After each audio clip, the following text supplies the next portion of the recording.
அனைவருக்கும் வணக்கம். நான் உங்கள் குருநாத் தேசிகன். நம்ம பேசி ரொம்ப நாள் ஆச்சு. கோயில் விஷயத்த பத்தி பேசணும்னு நினைச்சுக்கிட்டே இருந்தேன். சரி பேசணும்ட்டு இப்பதான் முடிவாயிருக்கு. இப்ப நம்ம பாத்தீங்கன்னா, அந்த 3 கோயிலுக்கான கலசம் அற்புதமா அமைஞ்சிருக்குங்க. நல்லா பக்காவா ரெடி பண்ணி அந்த 3 கலசத்தையும் ஊர் மக்கள் கிட்ட நேத்து ஒப்படைச்சிட்டோம். கோயிலுக்கு நல்லா பெயிண்ட் எல்லாம் பக்காவா அடிச்சு, அதுக்கு சரியான முறையில பெயிண்டிங் ஸ்பான்சர் கிடைக்கலன்னாங்க. அதுக்கான பெயிண்ட்ட அரேஞ்ச் பண்ணி எல்லாமே மெட்டீரியல் எல்லாம் குடுத்து, இப்ப அவங்க பெயிண்ட்ட பண்ண ஆரம்பிச்சுட்டாங்க. அந்த வேலை நடந்துட்டு இருக்கு. அந்த கோயில் கட்டுற முக்கியமான ஒரு காரணகர்த்தாவான முருகன் என்கிற ஒரு பெரியவர் ரொம்ப சிரமப்பட்டு அந்த கோயில கட்டுறாரு. அவரோட சொந்த வேலையா நினைச்சு செய்யறாரு. அவர் அந்த குவாகத்தார் வகையற சேர்ந்தவரு. அவருக்கு எவ்வளவு நன்றி சொன்னாலும் பத்தாது. ஏன்னா நமக்கு நீங்க பண்ணணும்னு நினைக்கலாம். ஆனா செய்யறதுக்கு ஆள் இருக்கலாம். அது தங்கு தடை இல்லாம நடக்கிறது அவ்வளவு ஈஸியான விஷயம் இல்ல.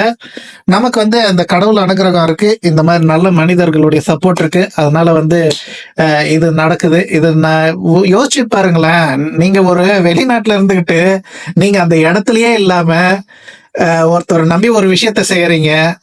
அது தங்கு தடை இல்லாம ஸ்மூத்தா நீங்க நினைச்சதை விட பக்காவா நடக்குதுன்னா அதெல்லாம் காட் கிரேஸ்ன்னு நீங்க சொல்லாம வேற எதை சொல்லுவீங்க?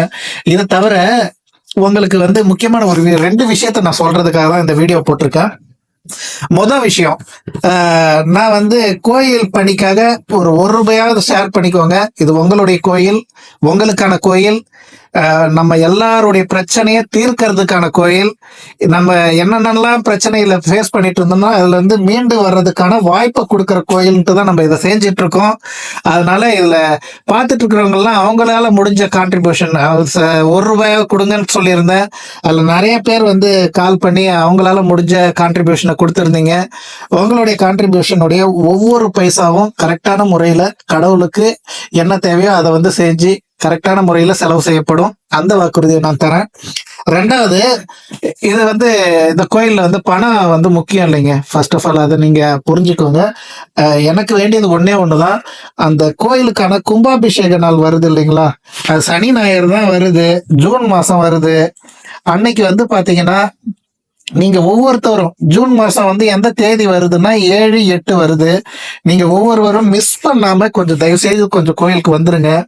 இது ஒரு அற்புதமான ஒரு நிகழ்வு, மகத்தான நிகழ்வு. உங்க வாழ்க்கையில எத்தனை வருஷம் நீங்க ஸ்பெண்ட் பண்ணாலும் இப்படி ஒரு விஷயம் நடக்காது. நம்மளுடைய குலதெய்வமா போயிட்டாரு, அவசியம் கும்பிடுங்க. ஏன்னா நம்ம பெரியவங்க 200, 300 வருஷமா பண்ண தவிர நம்ம இப்ப சரி பண்ண முயற்சி எடுத்து இப்ப சரியாக ஆரம்பிச்சிருக்கு. அதுக்கான பலனையும் கொடுக்க ஆரம்பிச்சிருக்கு. அது மட்டும் இல்லாம நேத்து நேத்து இல்லைங்க, ஒரு 2 நாளைக்கு முன்னாடி எங்களுடைய நெருங்கிய உறவினர் ஒருத்தர் அம்பத்தூர்ல இருக்காரு. அவங்களும் இந்த சின்ன சீனிவாச பெருமாளை தான் குலதெய்வமா கும்பிடுறாங்க. அவங்க வீட்டுல அவங்களுடைய பொண்ணுக்கு மாப்பிள்ளை தேடுறப்ப அவங்க ஜாதகம் பார்க்க போயிருக்காங்க. அந்த ஜாதகத்தப்ப நம்ம தான் நம்ம குலதெய்வம் முனீஸ்வரன் சொல்லி லபன்னு சொல்லிக்கிட்டே இருக்குமே. அதனால அவங்களுக்கும் ஒரு சின்ன சந்தேகம் எங்களோட குலதெய்வம் சின்ன சீனிவாச பெருமாளா இல்ல வேற யாராவதான்னு கேட்டிருக்காங்க.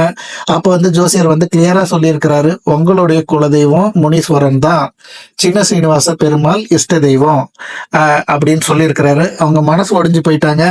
நம்ம எப்படி சின்ன சீனிவாச பெருமாளை விடுறதுன்னு யோசிக்க ஆரம்பிச்சிட்டாங்க. யாரும் உங்களை ஆல்ரெடி கும்பிட்டு இருந்த சின்ன சீனிவாச பெருமாளை விட்டுடுங்கன்னு சொல்லவே இல்லைங்க. அதுக்கான வீடியோவும் இது கிடையாது. நிறைய குடும்பத்துல நீங்க கவனிக்கலாம், 2 குலதெய்வம் இருக்கும். 2த்தையும் ஈக்குவலா இம்பார்ட்டன்ஸ் கொடுத்துதான் கும்பிடுவாங்க. அது மாதிரி நீங்க 2த்தையுமே கும்பிடலாம். அது மட்டும் இல்லாம நமக்கு ஒரு லொகேஷன் அட்வான்டேஜும் இருக்கு. ஒரு குலதெய்வம் திருச்சிலையும் இன்னொரு குலதெய்வம் கோயம்புத்தூர்லயும் இல்ல. 2ம் பக்கத்து பக்கத்து தெருவு தான் இருக்கு. நீங்க எப்பெல்லாம் சின்ன சீனிவாச பெருமாளை கும்பிடுறீங்களோ முனீஸ்வரன் கோயில தான் தாண்டி போகணும். இதையும் சேவிச்சுட்டு போங்க. உங்களை அவர் கைவிட மாட்டாரு. மன குளிர்ந்து இருக்கிறாரு முனீஸ்வரன். இப்ப நீங்க கும்பிட்டீங்கன்னா என்ன வேணாலும் கொடுப்பாரு. அதனால அவரோட பிளெஸிங்கை எடுத்துக்கோங்க. இது வரைக்கும் நீங்க கொடுத்த ஆதரவுக்கும் அன்புக்கும் நன்றி. மேலும் பேசுவோம்.